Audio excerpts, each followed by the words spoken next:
This episode of New Politics was released on the 9th of August, 2025, and produced on the lands of the Wangal and Gadigal people.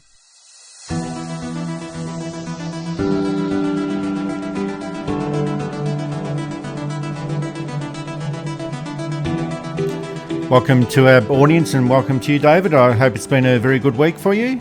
As always, it's been a great week, Eddie. I think we'll be discussing the big events that we witnessed, so I'll keep quiet till then. Well, we've got a lot of things coming up in today's episode. There's the big Sydney Bridge Walk that was on last weekend. We look at the reactions to that event. We discuss if it could be the last days for the Premier of New South Wales, Chris Minns, because all of the signs are there. The relationship between the under-16s social media ban and News Corporation, and new funding for Indigenous economic development. So that's all coming up in this great new episode of New Politics, David. And I can't wait. And just a reminder that New Politics is produced by independent media. You can listen in, share, subscribe and support New Politics at Patreon and Substack. It's just $5 per month.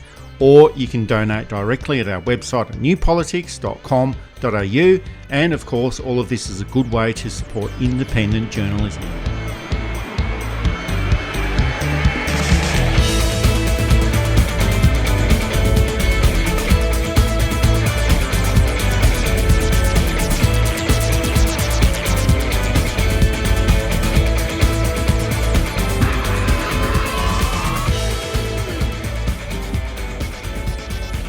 The aim was to attract global attention for their cause, and arguably history will show even in the rain they succeeded, exceeding their highest expectation of 50,000 people. Pro-Palestinian supporters seizing control of the Sydney Harbour Bridge and turning the iconic landmark into a stage for its first ever anti-war protest.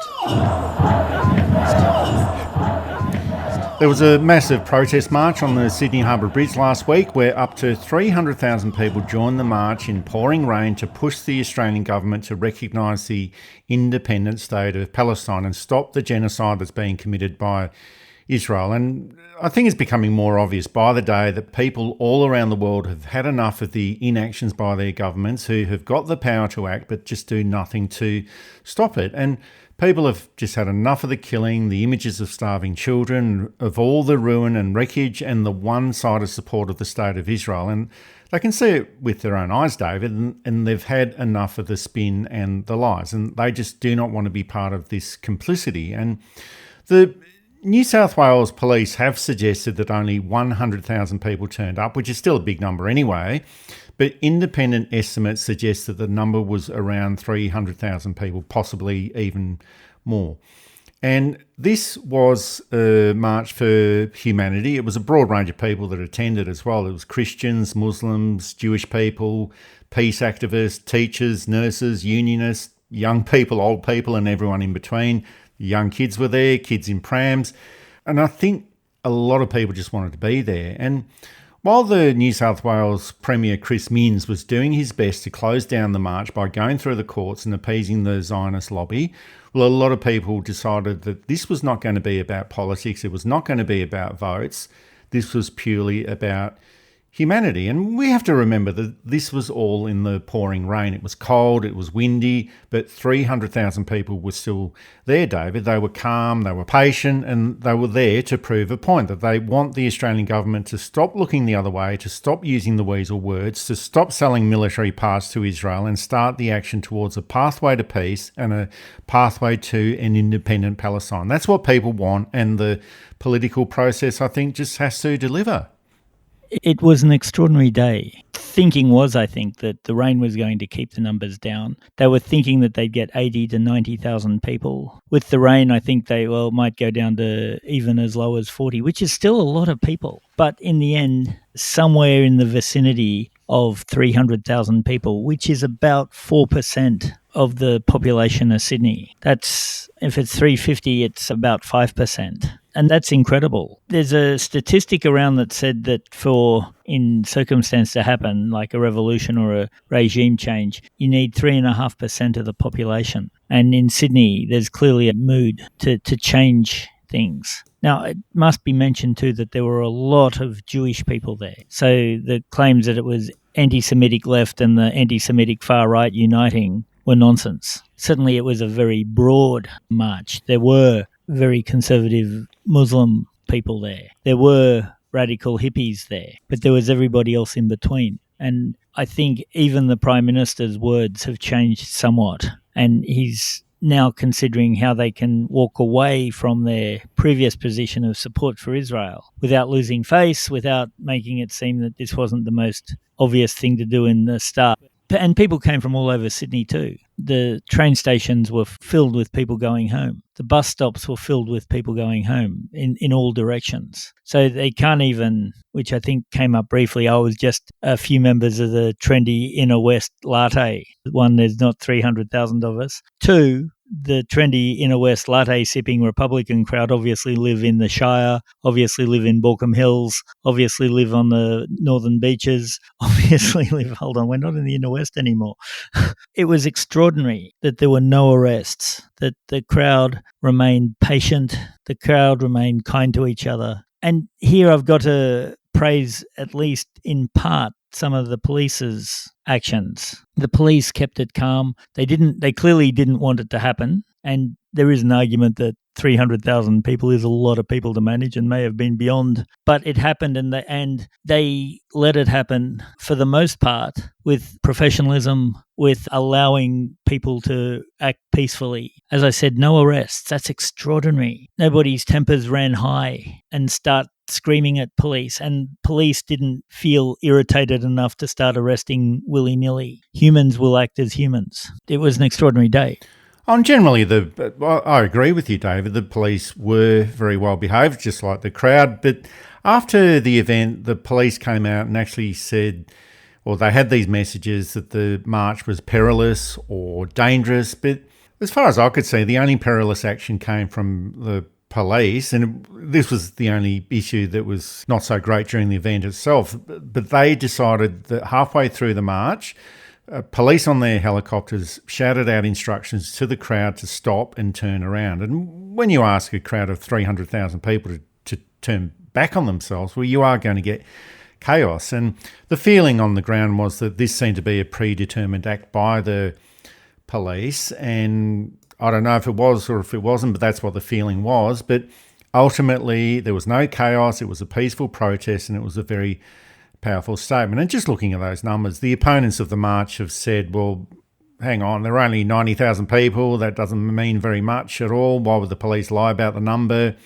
Well, the police do actually lie about these numbers, and that's what they do in these cases. And not just here, but all around the world. They generally underestimate crowd numbers as a political strategy to devalue the level of dissent because, well, I guess it's an obvious point, but police do not want any dissent at all. And it's also to discourage people in the future. And then they're not going to come and say, well, look, the protest was a complete success. That's not their role anyway. But I think the actual number of people that were there is sort of beside the point anyway. And anyway, David, I counted them all. I think there were 298,356 people there. So that's the end of that debate.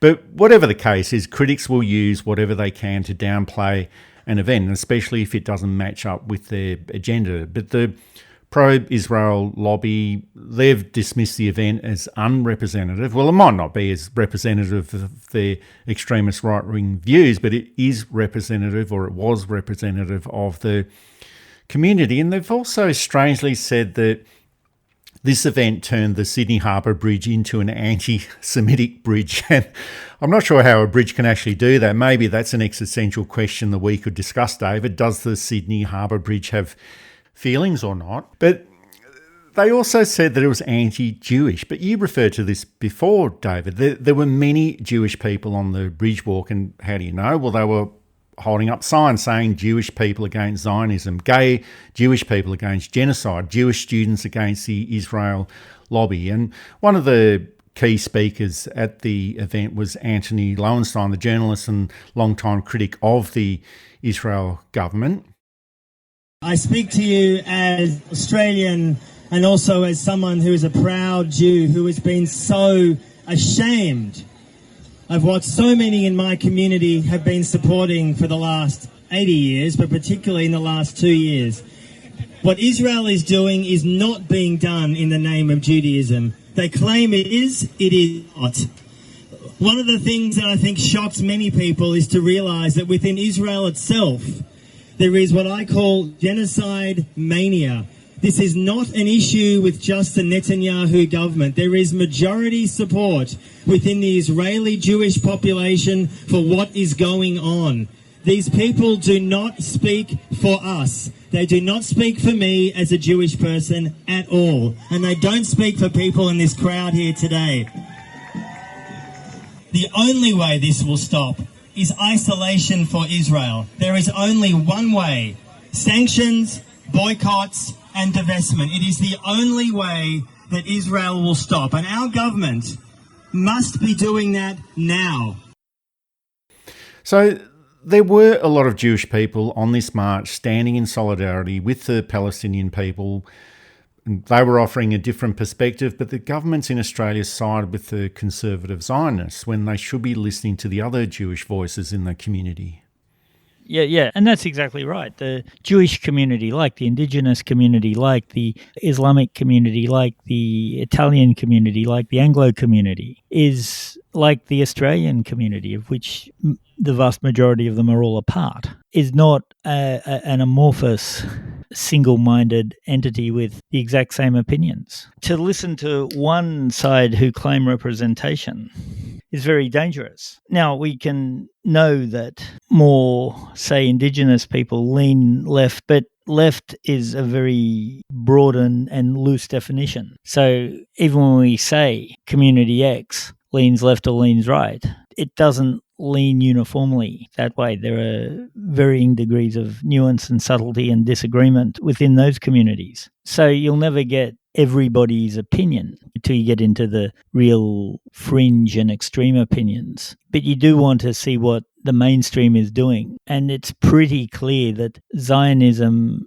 isn't a majority of Jewish people's ideas. And a lot of Zionists aren't Jewish anyway. We've got to remember that. A lot of Zionists are Christian millenarials and have no real connection to Judaism except they looked in the Old Testament to find bits that agree with their worldview. And that's probably being a bit mean. Hello to all our Christian listeners. You are just as welcome here as everybody else. I'm talking about, of course, the extremes here. It's the danger of letting one group have too much say. One of the interesting things that came up was the role of the anti-Semitism envoy and the role of the Islamophobia envoy. Neither of them were at the march. Neither of them have commented on the march. This is after Gillian Siegel had released a thing saying you should do everything we want, absolutely, and we will brook no compromise. I think it's shown that these positions aren't terribly useful nor needed in the context in which we find them in. And as a result, we've got to get rid of them.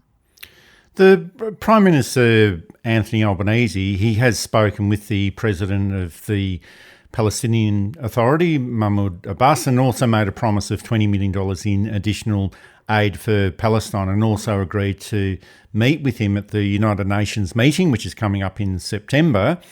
Anthony Albanese also said that he'll be seeking to have a call with the Israel Prime Minister, Benjamin Netanyahu. Not exactly sure what he's going to say unless he intends to tell him that Australia is going to recognise Palestine and that he also risks arrest if he sets foot in Australia. But aside from that, well, what would be the point?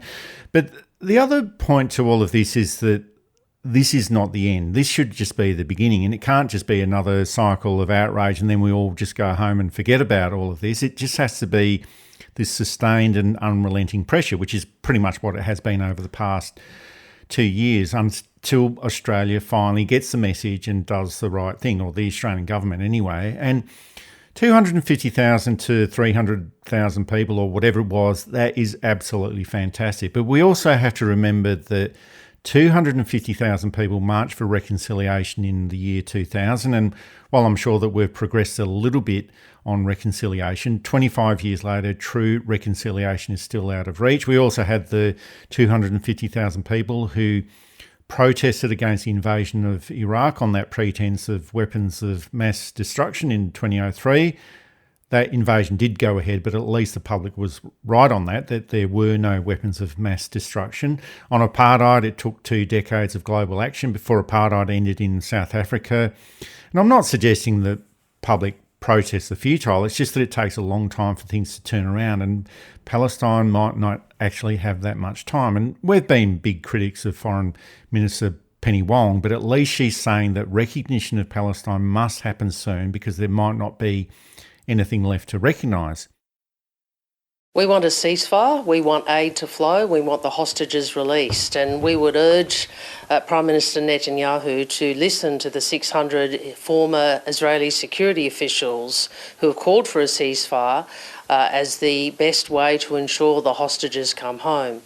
We want aid to flow. I think Australians are horrified by what we are seeing in Gaza, the human suffering which is occurring, and we would continue to work with the international community to say to Israel, you must let aid in unimpeded. As you know, we have sanctioned Israeli ministers for their human rights abuses of Palestinians. As you know, we have sanctioned settlers for their actions in the West Bank. Yesterday I announced additional aid for Gaza, so additional $20 million through channels that we know have been able to deliver aid in.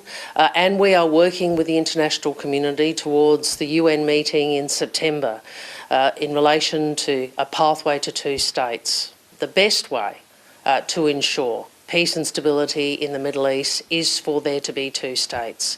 And the reason for urgency behind recognition is this: there is a risk that there will be no Palestine left to recognise if the world does not act. And that's all well and good, but if she and Albanese had acted sooner, and they haven't started acting yet as far as I'm concerned, but if they had have done all of this beforehand, had shown some moral leadership instead of political caution and cowardice, well, maybe we wouldn't be watching a nation reduced to rubble and an ongoing genocide. One of the great tragedies, I think I've said this before, but the career trajectory of Penny Wong, who was one of the most consistent thinkers, one of the best thinkers, one of the most formidable debaters, and had the runs on the board in terms of marching with refugees, in terms of protecting and defending her left views. And to see her kowtowing and being cowed by Zionists and Israel and using phrases like non-lethal weapon. Now, I understand that she's a member of cabinet, that she's bound by cabinet decisions, that as foreign minister, the radical firebrand often has to temper their rhetoric and even their beliefs to be able to do the job effectively. But at what point have you gone too far that it's no longer within a compromisable area of your belief? And at what point is it untenable? That's only a question she can ask, but I wonder if she's been asking it. This is New Politics with Eddie Djokovic and David Lewis, the best podcast on Australian politics and news commentary. You can support us through Patreon and Substack, and also find us at newpolitics.com.au.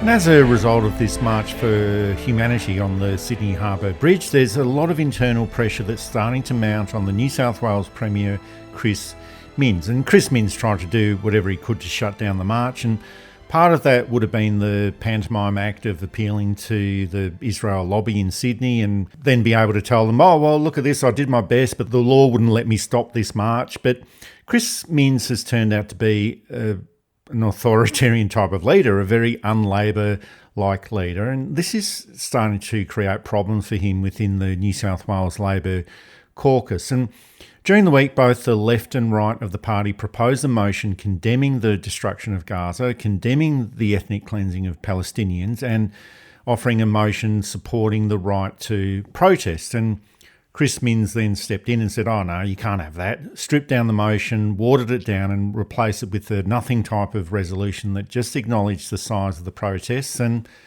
That was it. That was the end of it. And this march and the way that Chris Minns has handled it, from the initial process of going straight to the courts to close it all down, is at the heart of this growing unrest. And it's not the only reason, but it's the build-up of different issues that have eroded basic democratic rights. And to many of the caucus, Chris Minns is now looking less like a progressive Labor premier and more like someone who takes his political cues from conservative talkback radio. Now, Labor is supposed to be the party of protest. The whole party was created through the process of the Labor movement back in the 1890s, and now Chris Minns is trying to criminalise protests, especially if it's got anything to do with the state of Israel. And it might be weird that we're discussing, or it might seem weird that we're discussing Chris Minns being under pressure at the moment, especially if he was the one who led the Labor government back into office after 16 years in opposition, but he's not going to be the leader for too much longer if he keeps dumping on traditional Labor Party values. He got in on somewhat of a furphy. The state had a by-election in an extremely safe national seat. I think the safest national seat in the country. It needed a 25% swing. And they ended up getting a 16% swing. Still a big swing, but not enough. And he claimed that this showed the terminal appeal, electoral appeal of Jodie McKay. And they removed her and installed him. And from then, he did nothing to show that he was any better than Jodie McKay. He was very lucky in that he had Dominic Perrottet as Premier, who was a frankly terrible Premier who should never have had the job. And I suppose, to be fair, took the job because Gladys Berejiklian had to resign her position as Premier through corrupt behaviour. And she was forced to resign by the party too. She couldn't see that she'd done anything corrupt. So Perrottet, who was a pretty terrible Premier, loses the election and Minns gets in. But he doesn't get in by very much. It should have been a landslide of Western Australian proportions. And they're in minority government as well. And they're in minority government. So his tactics have failed long term, given that he is much more comfortable on talkback radio than he is speaking to unions, speaking to working groups, speaking to disability representative groups, speaking to Labor's core says a lot, I think. The pay negotiations in the New South Wales Public Service are a shambles because they're trying, and I'll be really fair, the Treasury has been gutted by the last 9 or 12 years of Liberal government, but they're not doing very much to help it. We have underpaid allied health professionals, up to 30% less than their counterparts in Queensland and Victoria. And the New South Wales government is trying to not do anything about it. I think if we compare Minns to, say, Bob Carr, and again, I mentioned Bob Carr last week, and I'm really not a Bob Carr fanboy, but he refused to go on the Alan Jones show, and everyone said this would be electoral poison. You've got to speak to Alan Jones if you're in Sydney. And he refused, and this is before the scandals. And Bob Carr is the longest-serving Premier of New South Wales. And the other factor is that Chris Minns did come into office promising a fresh Labor agenda, and it was supposed to be an agenda of fairness, decency and transparency, but the reality is that it's looking a lot more like the business-as-usual approach, similar to the preceding 12 years of the Liberal Party government in New South Wales. And as you mentioned before, Chris Minns refused to meet with nurses and midwives about safe staffing and wage increases. And in education, he promised to be the education premier, but teachers are still waiting for full pay rises that were promised to them. He's imposed harsh anti-protest laws, and we've discussed that quite a bit in previous episodes of New Politics. He's continued with privatisation in New South Wales, even though he strongly campaigned on this issue in the 2023 state election and said that he would end privatisation. He's also buried any meaningful action on the state-based Human Rights Act. That's an act that exists in Victoria and the ACT. He refused to do anything about that. And when it comes to issues related to Palestine, anything that's raised in support of basic human rights is silenced in the New South Wales caucus. And these are the things that all new governments tend to do. And I realise that, and I don't accept it, but I realise that that's the way that usually things happen, that they promise to do all of these things differently in opposition, and then after a while they just start doing all the things that they criticise their predecessors of doing. But there just has to be limits to all of this, David. When you start doing all the things that debase the central values of your political party, well, there's going to be a rebellion, and that applies to the Labor caucus or the Liberal Party room. And I guess my point is that a leader cannot be too distant from their cabinet or from their backbench, but at the moment that distance is creating that internal noise and the suggestions that Chris Minns is not going to be around for too much longer if he keeps behaving this way. Yeah, it's... You can't come into office as a Labor Premier and then behave like a Liberal Party Premier. No, exactly, especially when the Liberal Party is so on the nose. It's only because of New South Wales Labor's poor performance that the Liberal Party has any chance. Now, I will be fair here, Mark Speakman is better Liberal leader than his last 3 or 4 predecessors. Still doesn't make him great, though. And you can bet he will ramp up privatisation, he'll cut services and all of that. Yeah, New South Wales Labor is not unlike the Victorian Liberals in that they haven't looked at what is wrong with themselves. And I don't know if the Rudd rules apply at a state level. They do.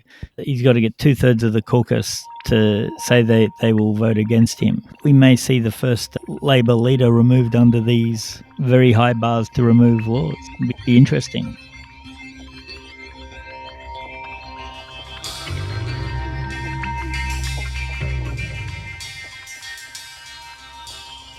That's right, this morning the government approved the world's strictest social media laws. You see, back in September, it decided it wanted to ban young people from using social media to protect them from things like negative body image, cyberbullying and inappropriate content, and came up with a plan to make social media companies take more responsibility for their own platforms. Today, parents can have a different discussion with their young ones, a different discussion that will result in better outcomes and less harm for young Australians.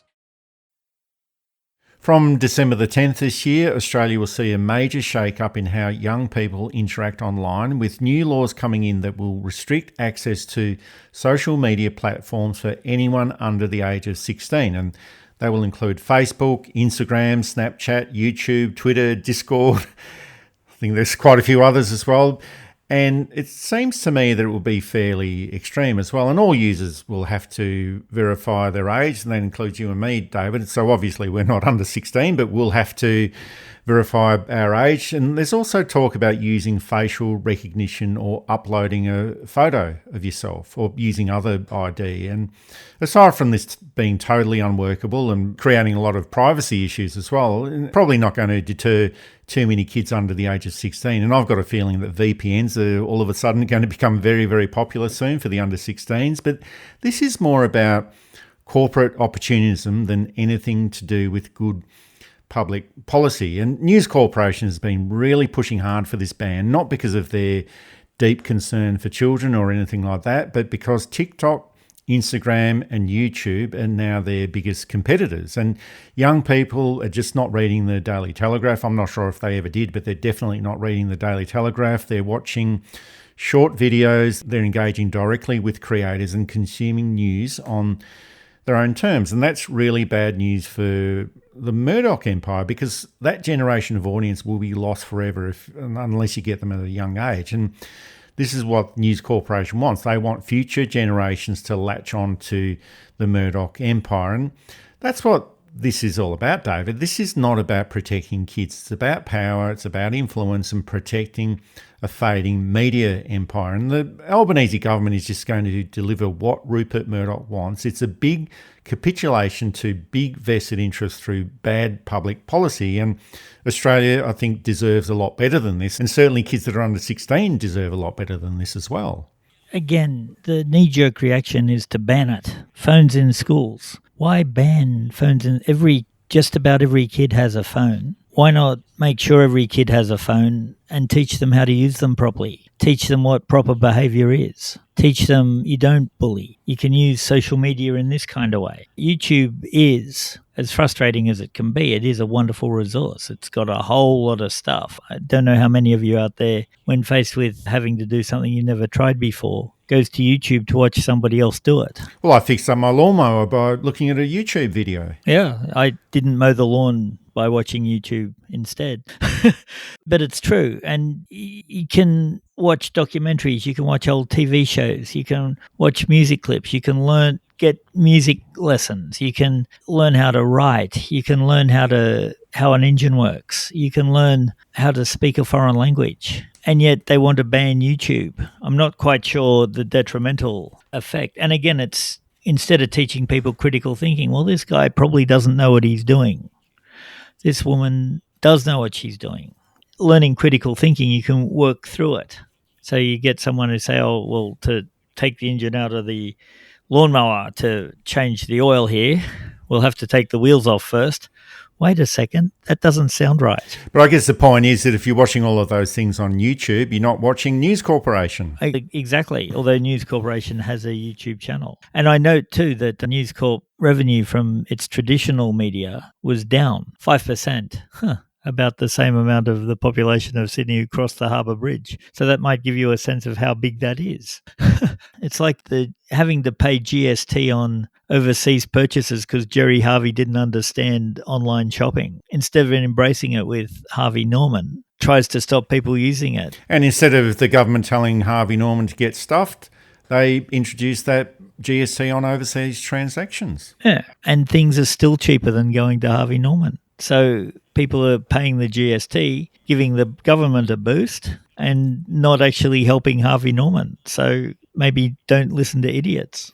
Well, I guess the other thing is that the government in the modern age is all about managing stakeholders rather than good public policy. It's how do you manage all of these stakeholders who have got a vested interest either within the government or getting the government to do the things that they want them to do. And Anthony Albanese is playing that usual game of caution that he's sort of famous for or infamous for as far as we're concerned. And once again, pandering to News Corporation, all under the pretense of protecting children online. But this isn't being driven by any sort of principle politically. This is the politics of fear and appeasement, just at a time when the Murdoch empire is beginning to fade. And instead of kicking them when they're down, Albanese is just giving them a helping hand up. And News Corporation has got form on all of this. They pushed the government in 2021 into the media bargaining code that raked in millions for News Corporation. And at that time, they were claiming,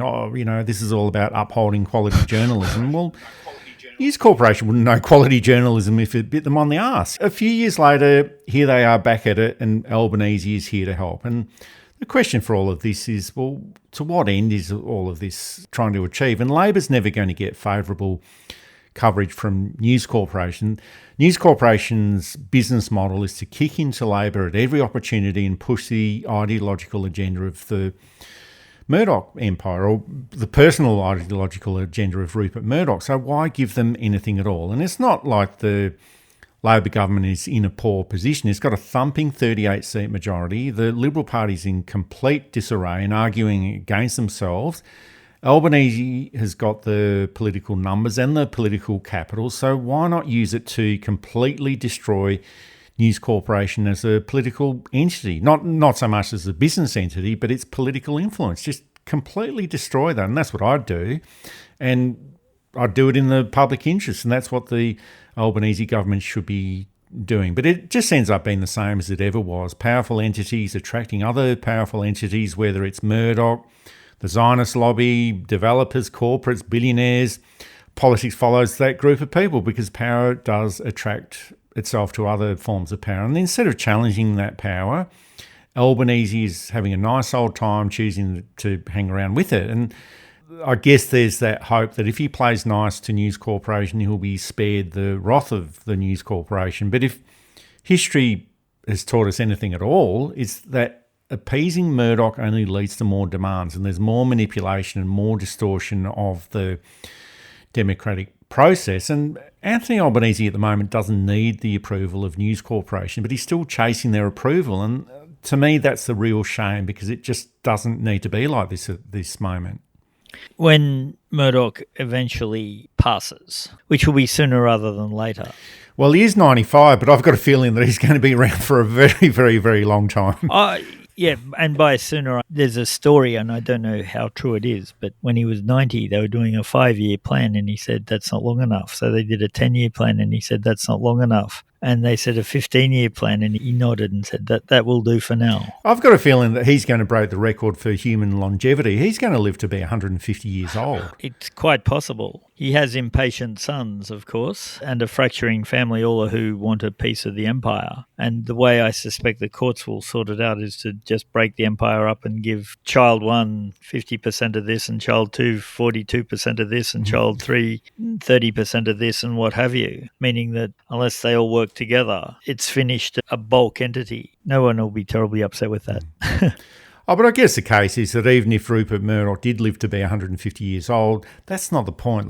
They're a diminishing empire. You don't set up these rules and regulations to appease these people. They are diminishing. You set up the rules and regulations to diminish their power. Yeah, and when you've got the chance, and you'd think that old Labor people, because Murdoch is seen as one of the conspirators who brings down Gough Whitlam, who brings down Paul Keating. It's Murdoch papers that bring down Julia Gillard. It's Murdoch papers that bring down Kevin Rudd. And it will be likely Murdoch papers who will claim to bring down Anthony Albanese. So you'd think that Labor would grab the opportunity, and maybe I've got to say to the right faction of the Labor Party, pretend he's the left faction and go after him. And actually, one of my favourite conspiracy theories is that Murdoch has never ever been anything but an extreme leftist and has done a 50-year plan to destroy the right. When you look at Brexit, when you look at the Liberal Party in Australia, when you look at Trump, maybe that's the case. This is New Politics, available through Apple Podcasts, Spotify, Amazon Audible and YouTube, and also available to support at Patreon, Substack, and at our website, newpolitics.com.au.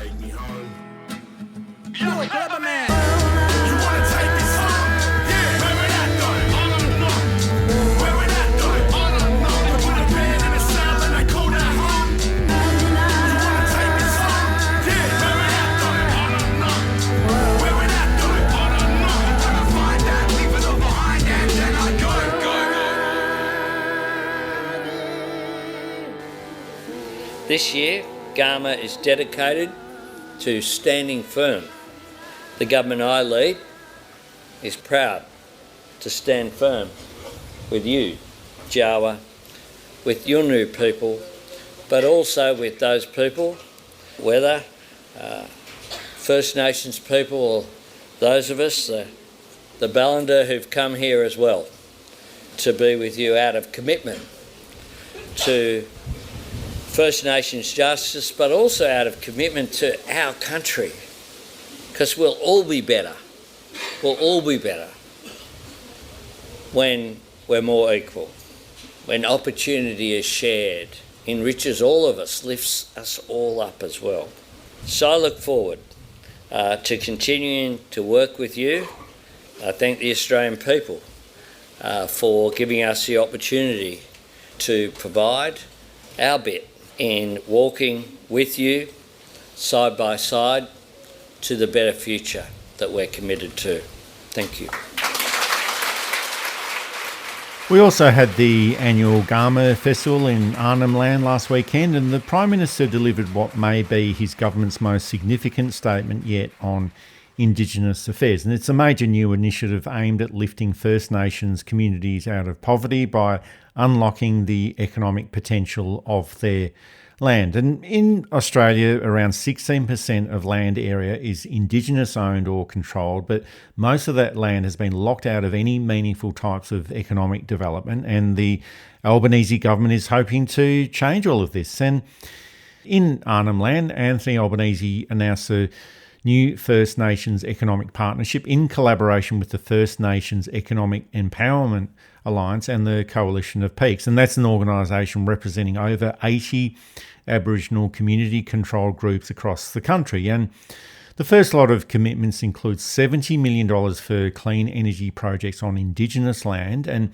$75 million for some long overdue reforms to the native title system. And we will have to see how all of this develops and how it all pans out, but it could end up being a real turning point in how Australia looks at Indigenous policy. And There wasn't too much media about this announcement or the Gurrumul Festival, but it's probably better just to get on with all of these issues without the fanfare. It's less open to attack from the conservative media, and things can proceed in a much better way.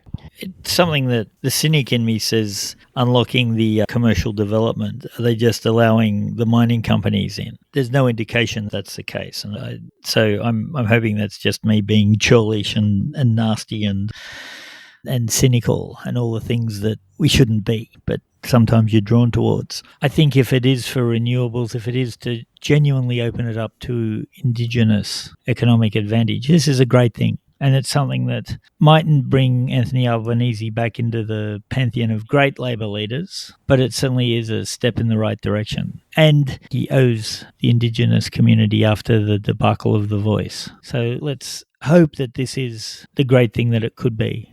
So that's another Gurrumul Festival come and gone. It is a big event for Arnhem Land and for the communities up there, but once again there's a few people that have been missing.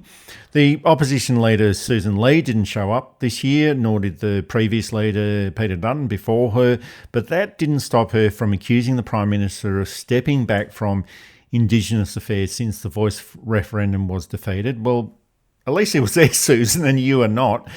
But just the absolute hypocrisy of all of this. The Coalition hasn't announced any meaningful Indigenous policy since the election. They've said nothing at all about closing the gap, and it's just more of this carping from the sidelines, throwing in a bit of culture war garbage that we used to get from Peter Dutton when he was the leader of the Liberal Party. And just because we're criticising the Liberal Party in this case, well, specifically about Susan Lee, it doesn't mean that the Labor government gets off the hook. They completely stuffed up the Voice to Parliament in 2023, as you referred to, and as a result, they quietly walked away from that plan to establish a Makarrata Commission, and that was the next step in the Uluru Statement of truth-telling and a treaty.